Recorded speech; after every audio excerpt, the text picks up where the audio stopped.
welcome to Victorious Living Solutions Podcast.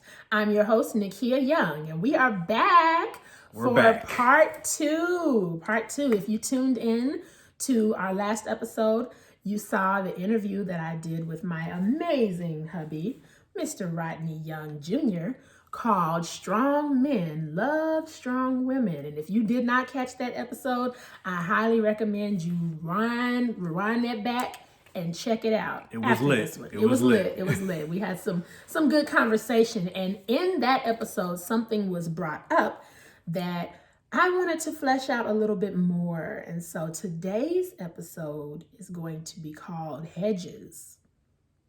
Hedges. How to Satan-proof your marriage. Oh, we're not talking about bushes? No. Okay. Hedges. I was saying, ain't that time of year yet? I mean, it's getting Hedges. Okay. So let's talk about this, because the reason we got on this subject was in our last interview, you were talking about an area that you submit to me in is whatever my insight is on women, because he just trusts my judgment in that area. I have very strong discernment. I have never been wrong about that topic. And so she hasn't been wrong about men, but I mean, she definitely hasn't been wrong about women. Yeah. So it got me to thinking about just how a lot of relationships that we've seen just with people we know and with celebrities as of late, a lot of relationships have been crashing and burning. I don't know what it is, but I've been seeing a lot of high profile and just regular people having breakups. And so I wanted to bring my hubby back so we can talk about this topic of hedges, how to Satan-proof your marriage and your relationships. And he read a book some years ago. Wasn't that the exact title? Or I know it was called Hedges. Affair-proofing. Affair-proofing your relationship. Might have been affair-proofing. But yeah. So tell us about that book. So yeah, the book is called Hedges, and it's written by Jerry Jenkins. He's the guy who wrote Left Behind. So it's kind of funny because he's super duper known about that, but this was kind of the book that no one really paid attention to. And I'm like, yo, this book is super important. But it basically talks about protecting your marriage. And, you know, it talks a lot about protecting your marriage against adultery. Obviously, that's a big thing. But just protecting your marriage in general as well. Absolutely. So let's get into it. First of all, let's just open up the discussion by talking about the reason that marriages are under such attack, such relentless attack. And why do you think that is? Well, first off, I mean, I don't think everybody has that opinion. Like, I think that a lot of people are just married and they're just like, you know, we're just married and no one's out to get us. I mean, we're just married. But I think that's something to really note, that marriages are under attack. And me and my wife, and we're Christians, okay? So, you know, whatever your faith background is, we respect that. We're Christians, and Christians believe that marriage is an institution that was created by God, and that because of that institution, there is an enemy to that institution called Satan. Apparently, he's what was trending on Twitter today or something like that. Yeah, so that was, you just told me about that. Yeah, he was the number one trending topic on Twitter because of a music video that was released. That was nuts. But, But anywho, so Satan is pretty much against all things God, you know, and all things godly, and so we believe that marriage, since it's one of those really godly institutions, that Satan always opposes it, and he's always after. So I think that even having an awareness that, yo, my marriage is probably under attack. You're right. It's under attack. So I think that that's something that we need to at least establish. Yeah. So because if you think that it's under attack, then you're going to do something to protect it. Like if I think that somebody's trying to come after me or come after my wife or come after my household, I'm going to protect it. I'm going to be proactive about that. And I think that that's a lot why we talk about this, right? Absolutely. Behind what we do, because we're aware that there's something out there that's trying to break us up. Like we're not just existing, something's against our marriage. Yeah. And that's just for Christians, period. Anytime that you are trying to do anything for the kingdom of God. Like, just probably before you got saved, you probably didn't experience as much opposition, maybe some here or there. But as soon as you decided to dedicate your life to Christ and live for God for real, you probably have experienced a moment where all hell broke loose in your life and you were just like, what did I sign up for? like, what in the world is going on here? And if you haven't, just keep living, honey, and come back to this episode when it happens. It's not even if, but when. But just know that greater is he that is in you than Slewfoot that is in the world. So, got that out of the way. So let's get into this. What are some of the common things that Satan attacks marriages with? Well, one we just talked about was adultery, but I think that the idea behind adultery is it's more involved than just the act, right? I mean, you know, people think, oh yeah, I'm faithful to my husband, I'm faithful to my wife, but there are so many things that lead up to that point of adultery that people need to, and you know, we practice this, that you build a hedge, you know, that makes adultery so far out, you know, that it's nowhere near your marriage. And, you know, I say all this, by the way, to say that God has really blessed us. I mean, we've been, the only reason that we're still faithful to each other is because God has graced us to do that. And that grace is available to anybody who wants it, you know? So it's not because we're just such good people and we're just perfect or anything. Like, God has literally given us the ability to be able to keep these hedges or these boundaries. So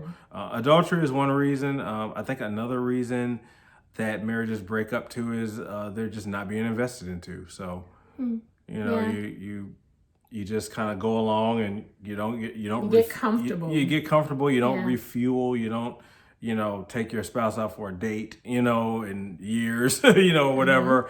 That's typically happens with kids. Yeah, kids come, you know, we're experiencing that right now, you know.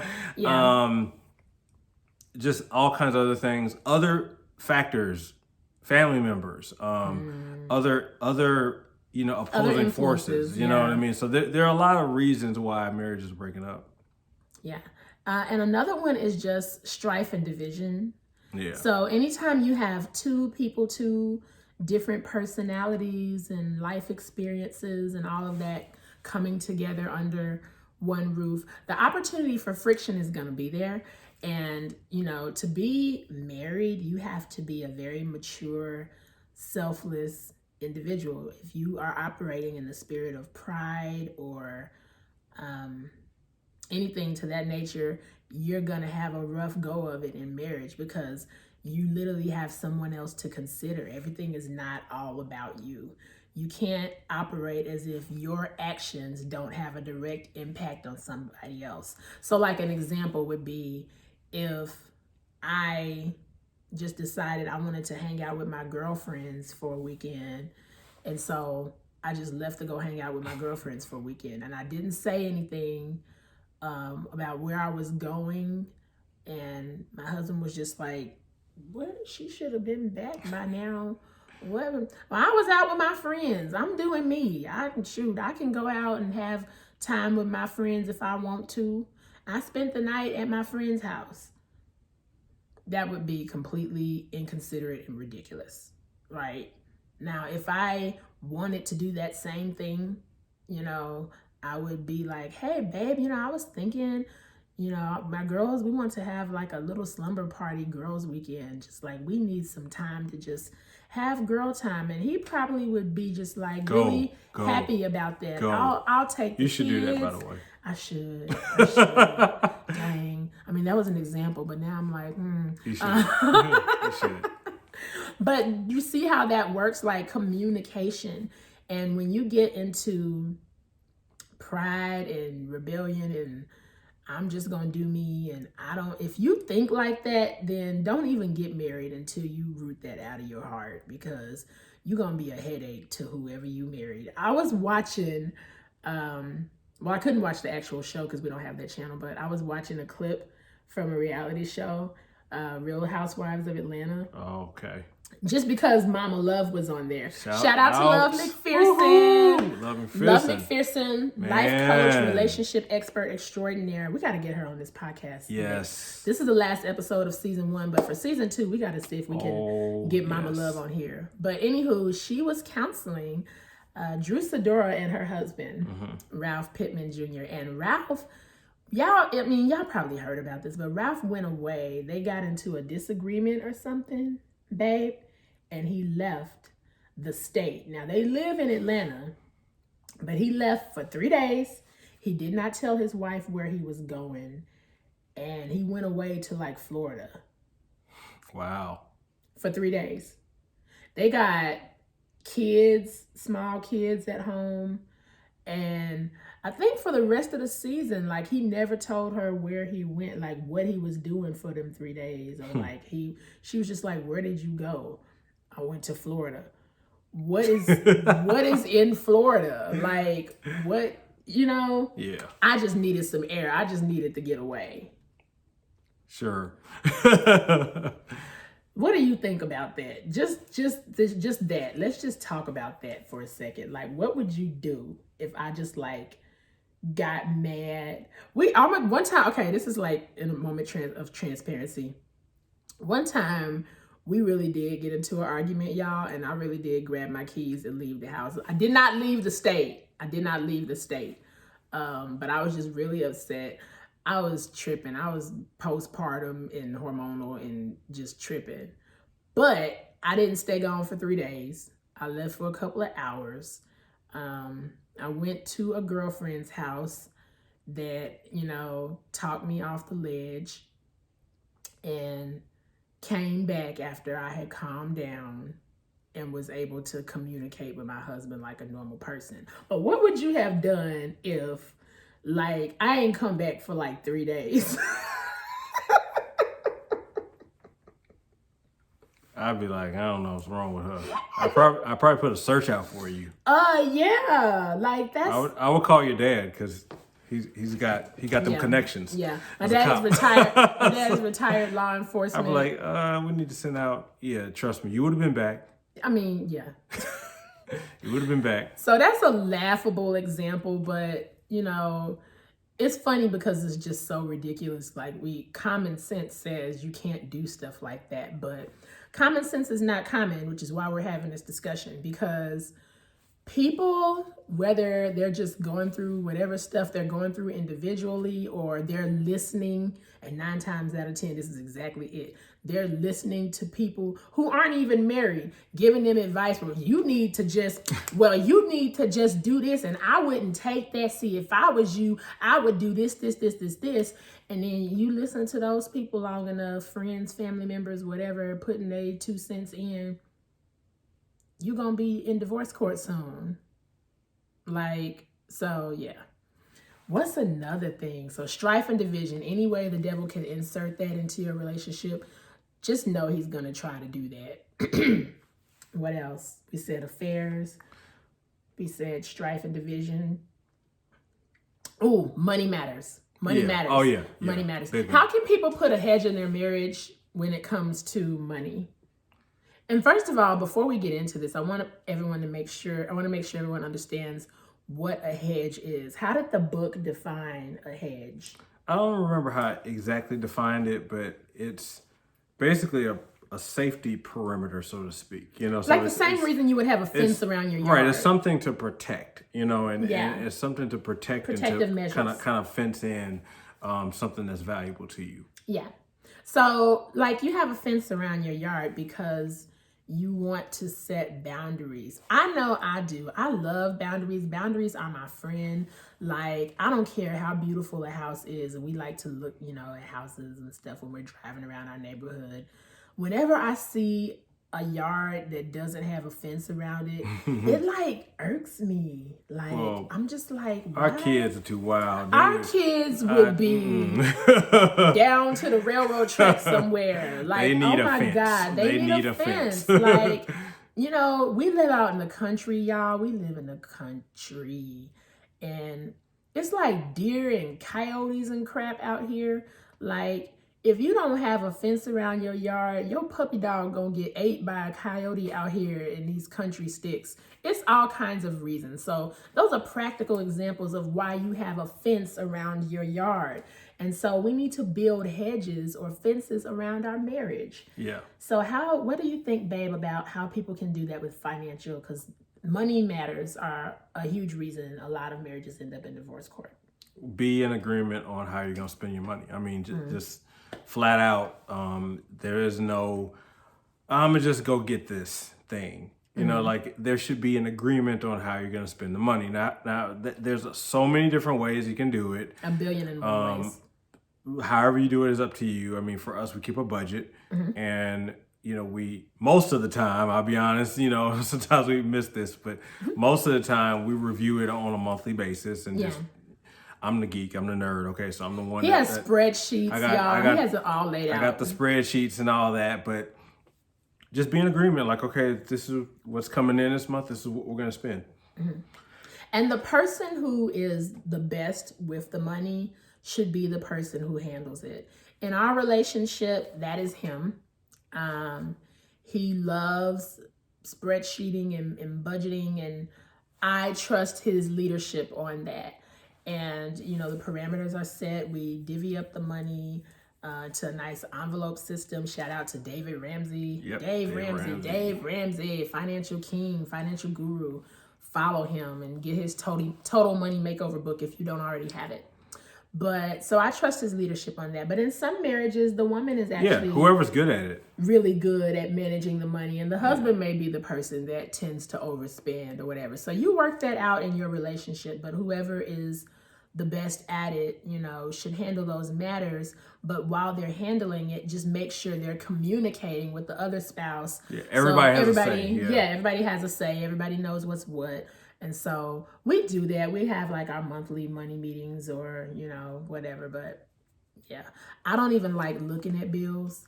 I don't like when they come, I take them right downstairs and put them on his desk. And, oh, babe, you got some mail. I don't want to see it. I trust you. I'm good. But yeah, just make sure whoever is best at handling money handles that. So let's talk about some of the hedges that we've used. We've been married. We just celebrated 12 years. Yay. Yay. Whoop, whoop. And we've been together for 15 years. So let's talk about some of the hedges we've used in our marriage over the years. Yeah, so, okay. One of the things this is super old school.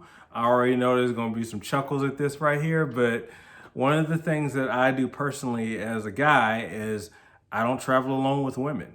And that is, there was some controversy about this a few years ago when former Vice President Mike Pence, it was revealed that was like a personal rule of his. And so that was popular prior to him because of Billy Graham. Yeah, they call it the Billy Graham rule. Yeah, exactly. You know, so this whole idea, and it's super old school, but look, you know, one way to stop something from happening is to make it kind of hard or impossible to happen. Okay. You know what I mean? And so that's been one of the things that's kept me in a place where my relationships, I have a lot of professional relationships with women. I work with a lot of women. I have a lot of women clients, you know, we don't be rolling around together in the car by ourselves or I don't meet alone with them at their home or something like that. You know, I just don't want to put a situation in place where something could happen. Yes. Or just the appearance or that something even, is. Even like the Bible says to just shun the very appearance of evil. And so it could be completely innocent, nothing going on, but just to have a hedge there so it doesn't even look like something. Yeah. Just put it completely out of the realm of possibility. Yeah. Now, once again, there's people who disagree with that. I respect that. But that's what I'm doing. We still married. It works. Okay. It works for us. But I think the bigger thing, though, beyond just the physical boundaries, are the emotional boundaries. Yes, and I think that's the bigger thing. You don't really hear people talk about that a lot. But I'm really straightforward in terms of I don't give my heart away to other women. Like I don't start confiding in women, you know, about all the stuff that I'm going through. And once again, this is not like, you know, there's I already hear the opposing oh, but what? So what? You can't have close women friends, and you can't. Yeah, as long as they're friends with my wife. Yeah, if I have a friend, a close guy friend, that person should be a friend of my husband's too. If he's got a close female friend, she should be a friend to me too. And not someone who's tolerating her. Yeah, Not talk someone about who's that a little bit more. not someone who's Yeah, tolerating her just because, well, I gotta. And you can tell that, you you can. need to, It's very a lot of obvious. times guys, we don't get that stuff because a lot of that stuff is really all those relational dynamics women tend to pick up on more naturally, but you can learn to discern that stuff. And you have to look at your relationships with women and say, is this woman putting up with my wife? Like, is she really for her, or is she just like, well, he's married, so I gotta say hi to her too. Yeah. And you can tell that, because are they really concerned about her? Do they ever really ask about her? Are they really, are they trying to, even if they're not like on the phone with them all the time, they don't have to be their bestie. But once again, are they a friend to your wife? And if they're not, then that's a big red flag. Yeah. Do they treat your spouse with honor? Yeah, absolutely. Pretty simple. Absolutely. What else? What else? What else? But yeah, when with the emotions, it's like this. I wouldn't confide in a woman and tell her anything I haven't told my wife. So I'm not gonna go to another woman and start opening up about all my struggles or whatever I'm going through. Definitely nothing that I have not talked to my wife about, because then that starts to make an emotional bond. You know what I mean? Then all of a sudden, you start feeling close. And for me, I think that's a red flag. Now, once again, it's not that you can't communicate on a soul level to another woman. I got awesome female friends, man, my sisters, man, you know what I mean, who I can confide in to an extent, but it's never to an extent that's exclusive. Yeah, I'm never, that's important. I'm That's never key. being exclusive to another woman besides my wife. Like, so they don't get like exclusive information unless we like planning a party for her or something. But but beyond that, she has all my secrets. Yeah. And vice versa. Another thing, and then with the rides thing, I practice that too. Like if we had a mutual guy friend or whatever that needed a ride somewhere, I would call my husband and be like, hey, such and such needs a ride. Is it okay if I give them a ride to the train or whatever? And if he's like, okay, cool, go ahead, then I'll do it. But I've already talked to him about it. We've already agreed on Yeah, and that. I know about it. So if somebody come to me and say, oh, I saw Nikeya in the car. She was riding down the street with some dude. He'd be like, yeah, I know. Right. She already told me about it. We already discussed it. And we've done that, like if my husband has to have, I think one time when you were working downtown, he had to have someone, a meeting. A lunch meeting. And he called me, he said, hey, I need to have a lunch meeting with a coworker. We were just going to meet at Starbucks. It's a public place. The other person didn't show up. Right. Yeah. So it was supposed to be 3 of them, but one person couldn't make it. And it was just going to be him and another female colleague. And he said, do you mind? And I'm like, no, that's fine. But we already talked about that. So then somebody would have been like, Nikeya, girl, I hate to tell you this, but I was downtown and I looked through the window at Starbucks and I saw your husband with another woman. Like, okay. Yeah. But if he would have done that and not said anything to me, then that creates the opportunity for strife, because it's just like, who you was with who and why? And why didn't you say anything? But let me throw this in here. There was one time when I called and she said, no, I don't think you should do that. When? How did? Yeah. I don't know if you remember. I don't remember. I had a meeting scheduled with somebody. I probably had a good reason. I had a meeting scheduled with somebody, and this time she was just like, no, I don't think you should do that. And I didn't even fight it. I said, okay, we'll just reschedule. I don't remember that, but yeah, I do remember that. I'm sure I did. And I'm sure if I did, I probably had a really good reason. And here's the thing. Whether I understood or not, I really did trust her discernment in the situation, and that's the thing that you were talking about earlier, is really trusting, and you trusted my discernment. I know men better than you'll ever know men. Yes, So, he does. you know what I mean? I'm a dude, you know? I mean, Hmm. so there's just certain things that I know and certain things that also, as you know, leading in our relationship that God may put in my heart. And it's like, you know what? No, that person right there, you know, they may not have the best intention. And so you just have to trust your spouse, even if it doesn't. So my thing is, even if, say you were wrong, Even if okay? it seems So ridiculous to no, you, no, like, let's say you were actually wrong. Like you yeah, said, you know, I don't think you should meet with this. What am I gonna lose? hmm, Really? that's Well, true. I would rather, I don't even care if she's wrong at this point. Like, like I will listen to her when it comes to other women, regardless, because God will honor that in my heart. He'll honor the fact that I honored my marriage by giving her that preference, you Hmm. know, and by trusting her. And even if she miscalculated, you know, there wasn't nothing wrong with her or whatever, you know what I'm saying? But I'm telling you, that never has happened. Okay, that It has never hasn't. happened. She's It never been hasn't. wrong when it comes to an assessment like that. Yeah. I mean, and vice versa. So basically, what happens if you decide to, my spouse tripping, like, it ain't no big deal. I'm going to just go on and do it anyway. Just know that by doing that, you've removed the hedge and you've opened the door for Satan to slide on into your marriage. It's the little foxes that spoil the Yeah, vine. yeah, I'm just saying, the little foxes. You got to yeah. watch out for those. Oh, let's talk about a big thing. This is a big thing that didn't exist when we were coming up. We're dating ourselves now by saying this, but we were actually around when social media did not exist. Yes. And while social media has been a huge blessing in a lot of ways, it has also complicated things in a lot of ways. A lot of people are breaking up and getting divorced because of social media. So let's talk about some hedges that we can put up in our social media.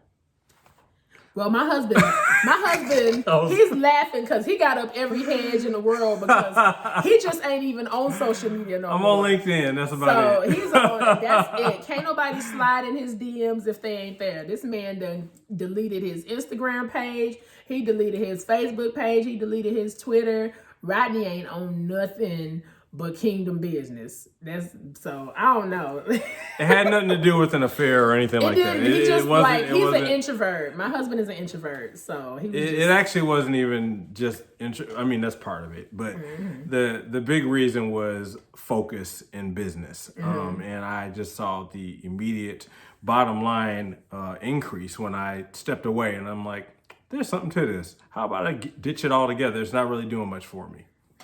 The people I know and love, we talk anyway. Yeah. But if you're on social media, then yeah, like, man, I would say, man, just be careful who you're talking to. Like, don't do the DMs. Just don't do them. You know what I mean? Especially if you got a history. And so, Yeah. So here's some of the common things that tank relationships because of social media.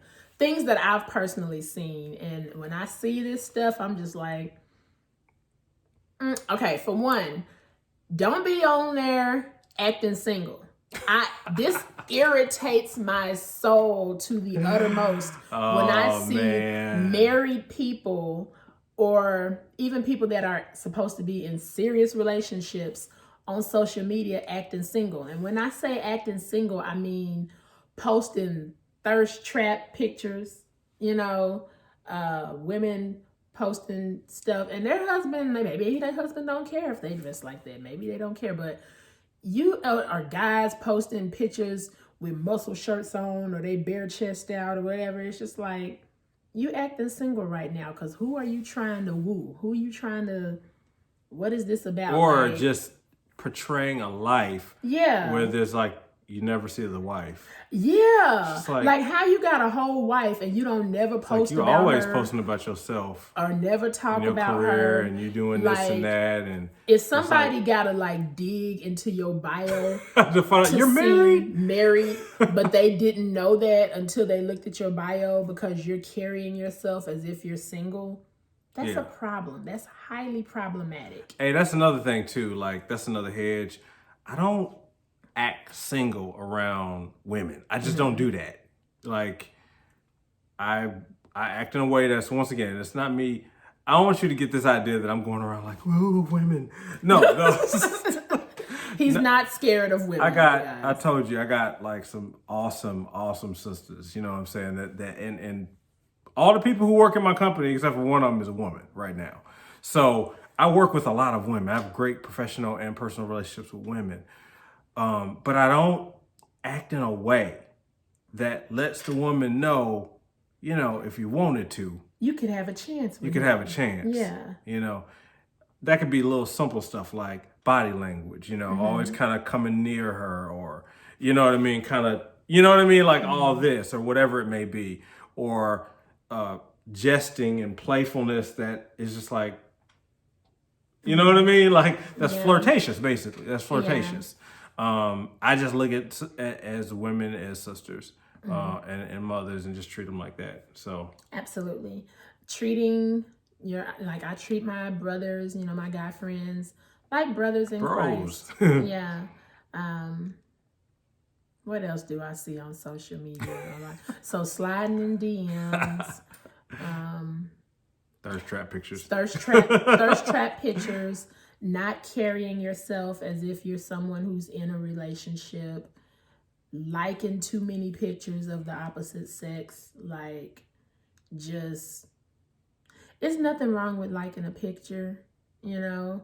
Like, we scroll through our feed and we see something a friend posted and we like it. But if you always like, there's some people that like stuff like every time you keep finding yourself gravitating toward a certain person, and to the point where the algorithm just shows you that person all the time. Like, it's like, you thirsty. You like, there could be something to that, and I need to put a hedge there and not do that because it could lead to some problems. So these are things that we didn't have to think about when we were young because we didn't have social media like it. By the time social media came out and started popping, we were in college. And I really feel bad for this new generation that's coming up behind us where all they know is social media. Because we didn't have it for a while, we can reflect back to that time and be like, you know what? I know how to act without social media. Like it's like you got to ask yourself, do I have social media? Does social media have me? Yeah. That's a whole other podcast. We can talk about that. Right. We can talk about that in season 2. Hey, here's another one. Family members. Dun, dun, dun. The famous in-law thing that happens, in-law, outlaw thing. Yeah. So a very key principle to me is this. In a marriage relationship, the marriage relationship takes the highest priority over all of the relationships in my life. So that includes my kids, by the way. Includes my kids. Like, absolutely. My marriage relationship is higher in priority than my kids. That also is the same. First. Yeah, exactly. So ain't no little munchkins gonna come and derail us. We made y'all. Right. We made y'all don't run nothing. We love y'all, but y'all don't run nothing. But that also includes family. That includes your family of origin, people who you grew up with, the people who are you know, even good friends, but definitely, and that's where things get sticky because, you know, loyalty many times it's like, oh, but you know, blood is thicker than water, and it's just like, well, covenant is thicker than blood. Covenant over everything. So that principle tells. Can you say that again? That bears repeating. Covenant is thicker than blood. Yeah, it's thicker than blood, and so because of that priority, if a family or familial relationship tries to take precedence over my marriage, or if a family member mistreats my wife, then we're not on the same playing field anymore, you know? And so I put up boundaries, and I've done that with family members, and I've been ridiculed for it as well, you know, called prideful and all that, you know, and mean and, oh, you're not forgiving. But the thing about it is this, I'm here, first off, you show me your character when you mistreat the people that I love, but also too, you're also showing dishonor for the marriage relationship. Yes. And you're showing yourself to be an enemy of the covenant that we have. And so like God says to guard that at all costs. And so that's a very, very important thing for me. So that's a big hedge, I think. That's a very That's a big, huge I hedge. think that's a big hedge that people don't think about, because we never would think, that those people that we grew up with, and, in our families, would get in the way. But sometimes that happens. Yeah. And it's unfortunate when it happens, but when you do it, man, you forgive, you love, you know what I'm saying? Like, you love those people and you leave them alone until God is, until they let God change them, And so I've done this. It has saved my marriage a lot of problems. A lot of problems. It's controversial. It is, but I've seen marriages crash and burn over this a lot, where there's a situation. And it's usually, I don't know why this is, but it's usually the husband side of the family in every instance I've seen. Be tripping. Like, for no reason at all. It seems like when a man comes into the family, the wife's side of the family usually just like, oh, brother, we love you. Welcome. Whenever a woman comes into the family, they just be like I'm just like, what is it? I'm sure there's been studies done on this. I'm so curious as to why this is, because it is like tale as old as time. Like, but anywho, what was I finna say? Oh, so when this happens, it's like, so you got your husband, when I've seen it, and when I've seen it kill a relationship, the wife is saying, hey, I'm not being respected here. I'm not being honored. Or they're going around and like the husband's sisters or female family members are just like talking about the wife, throwing shade, making judgments about the wife's parenting, just whatever, just being grouchy heifers for no reason. And so, but instead of the husband being like, hey, y'all out of order, like, I'm not tolerating that. Don't. If you don't like her, you don't like me. Instead of that, the husband will just be like, oh, babe, just ignore him, and won't say anything, won't check his family members. Big mistake. Huge mistake. Won't protect his wife, won't honor her feelings, because he's trying to honor his mother or trying to honor his sisters or aunties or whoever else. And he's thinking, well, I'm just going to stay out of it. I'm going to just stay out of it. Big mistake. Once again, big mistake. And so the wife then is building up strife and division between the husband and the wife, because every situation I've seen this happening, the wife does not feel honored and respected. It's like, hey, you just leaving me to the wolves out here to fend for myself against your crazy people. And this is not cool. Like, it never works out well. It opens the door to even to affairs. It does. Because if you start off where that's the division, okay, so that's the crack that we're gonna go ahead and make, right? So okay, he's not gonna deal with the family situation. He's gonna let his family members treat his wife in the old way, not rectify the situation. Then what happens is that opens the door to a wedge. That's what I'm trying to say. A wedge, because resentment is going to be built up there. Right. And then so now all of a sudden she's feeling some sort of way about her husband. Yep. You know what I mean? Like so we don't went from there being a problem with the wife and the family members to now it's like, I don't trust you. You're not protecting me. So now we not forget about them. Now I got a problem with you. And that's what the enemy wants. Yep. That's why I'm so adamant about this. I'm like, I don't play with this stuff, because I know that once there's a wedge here, that's when all the bad stuff starts happening. Yeah. And so for us, I mean, we get in our little arguments sometime, you know what I mean? She leave the house sometime, but we, at the end of the day, we come back to, we're on the same team. And it's us versus the problem. It's us, right, exactly. Not us versus each other. As soon as this, like Rodney against Nikeya, that's a problem. Mm-hmm. And that's what a lot of times family, drama does, is it turns a husband and wife against each other. Yeah. Even if the people aren't trying to intentionally do it, the devil is trying to do it. Yep. And the devil is very aware, he's very, very strategic about putting a hedge. So I'm always leery of anything that can put a wedge between me and my wife. Like, Yeah. I'm super duper leery of that. And I'm very vigilant about addressing those things. Absolutely. All right, I'm trying to think, is there anything that we haven't talked about? This is a really good topic. I'm hoping that we're really blessing some people out there, because this is Victorious Living Solutions podcast. And all this podcast is about is giving you solutions for victorious living. And I'm all about love. I love love. I love seeing people win in relationships.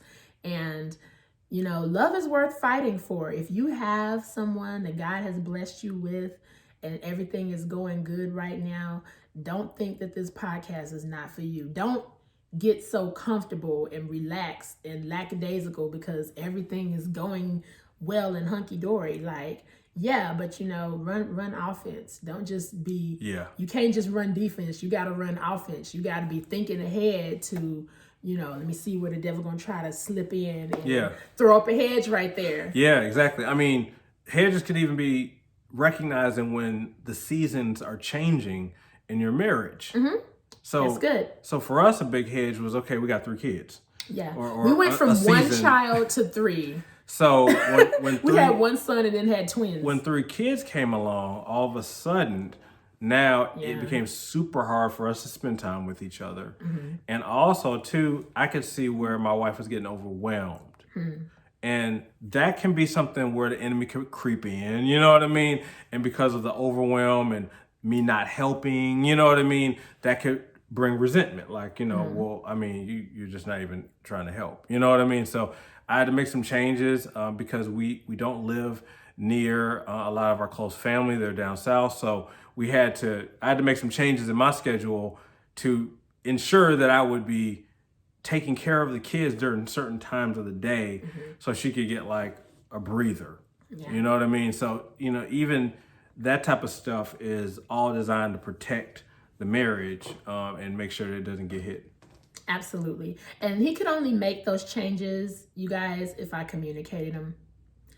Communication, healthy communication skills, that's a big hedge you can put up to protect your relationship. Because guess what? We're all grown here, but we're not mind readers. Yeah. We're not. So you're just thinking like, well, he should know. Common sense should tell him. He don't know, honey. Just open up your mouth and Yeah. Just open up your mouth and be like, yo, I need some help. Yeah.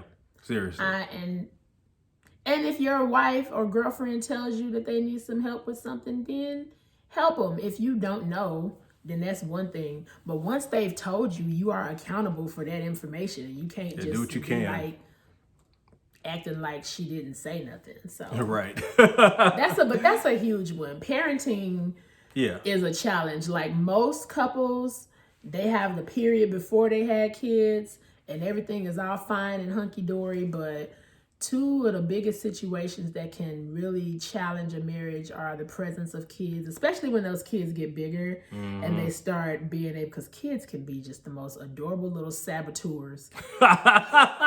They start playing, they start figuring out how they can play one parent off of the other. Yeah. Like, oh, okay, I'm gonna go ask dad. Okay, he said nah, but I'm gonna go ask mom and she say yeah. All this different stuff, like you gotta be on guard and because the devil can use your kids to try to tank your relationship. Now, our kids are all under the age of 5 right now. So the jury is still out. So the jury is still out. But they're not going to be all little and cute and cuddly forever. And so we are already putting up hedges and having these discussions about, how we're going to handle them as they get older. So keeping those lines of communication open, checking in with each other and not just assuming that everything is okay. With parenting, like we have monthly meetings about finance and stuff. You have monthly meetings about kids. Okay, let's talk about the rundown of the kids. What's going well, what's not going well. Talk about discipline strategies. Get in agreement. That causes conflict when one parent is like, they just need a whooping, and the other parent is like, you not gonna spank my baby. Like, you have to. I mean, we laughing, but it's real. Of stuff causes friction and conflict. You have to come into agreement about how kids are gonna be handled. You can't launch off of, well, I'm gonna do it this way, and he's like, well, I'm gonna do it this way. That's not unity. Anytime there's a lack of harmony or unity on something, the devil's like, rubbing his hands together like Birdman, like, oh, they disagree. He's always trying to insert a wedge. Just be lurking. Always. Just lurking. Like, I mean, you can count on that. Just take that as a given. Like, okay, I'm married. The devil's always trying to put a wedge in. If it's not one thing, it's another.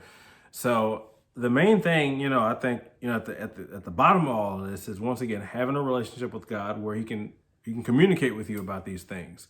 And the Holy Spirit will many times give you a check or something, like, you need to check in on your wife, or you need to ask. He's done that to me times, you know what I mean? Where there's something going on. Maybe I need to ask her about how she's feeling about something, and it was a big deal and I didn't know it. You know what I mean? So definitely developing your relationship with God is really, really key, because it's the main thing that helps us to be able to help each other. Absolutely. I think so. And then for you to know what hedges to put up. Yeah. Another good thing, and I'll make this our last point as we wrap it up, is to have accountability partners. Yes. Having accountability partners is so wonderful, because you need to have somebody in your life that has the ability to check you if you get off course. More than one person. Yep. Like some friends, if they see you wilding or doing something goofy, to be able to pull you to the side and be like, Right. This ain't it. And if you don't have that people, and you have all yes people around you, you're setting yourself up for failure for life in general. Yeah. Just in general. Yeah, I got about 6 dudes that, it's about 6 of them, that if I tried to do something like walk out on her or whatever, they'd all just punch me. I mean, like, they would, 2 guys that would come across the country to punch me. So, I mean, it's really good to have that in your life. And, man, get around other people who are in healthy relationships, who are trying to do it. You know what I mean? It makes a big difference, for sure. Yeah, have spiritual leadership that you're submitted to, spiritual advisors, close friends, people who if whoever you spend a lot of time around, whoever's in remember MySpace when they used to have the top friends? Or even T-Mobile, they used to have like, who's in your top 5. How you know how old we are. Ooh, we just dated ourselves hard with that one. Like, them mugs must be around 40. Top 5, I think I had a BlackBerry Pearl when top 5 was out on T-Mobile, but whoever's in your 5, the main people in your ear, if they are not spiritually sound, like they say, if you hang around 5 broke people, you're going to be the 6th. Like, that stuff is real. Like, if you constantly hanging around friends that every time you look around, they in some drama, they can't keep a man, they can't keep a woman, they run through people like water, but you are predominantly around these people all the time. I mean, the Bible says that evil company corrupts good manners. Don't be spiritually prideful and constantly surrounding yourself with people like that and thinking, I can handle it. It ain't going to rub off on me. I'm going to be a light. I'm going to be a light. I'm going to be a light to my brothers when they go into the strip club. No, you ain't. You're going to be divorced. I'm going to hold up a light for them so they can see real good. You gonna be divorced, goofy. That's what you gonna be. You ain't gonna be on light. You gonna be single. You gonna be divorced. So we laughing, but I hope you guys have been blessed, and we've given you some valuable tips. Please go check out the book Hedges by, is it Jerry Jenkins? Yep, Jerry Jenkins. It's a very good book. He's good for the Left Behind series, but you don't want your marriage to be left behind. You don't want your relationship to be left behind. put up some hedges. Go get the book. We'll put the information in the show notes for you. And please subscribe to this podcast. Subscribe, and share it and let people know that it has blessed you. And also feel free to send us some messages. What would you like to see in season 2? What topics would you like for us to discuss? Let us know in the comments, in the email, all that stuff. You can slide into our DMs for that. Right, exactly. But we've enjoyed this season and we hope that you have too. Thank you so much for tuning in and keep living victoriously. Bye, everybody. Bye-bye.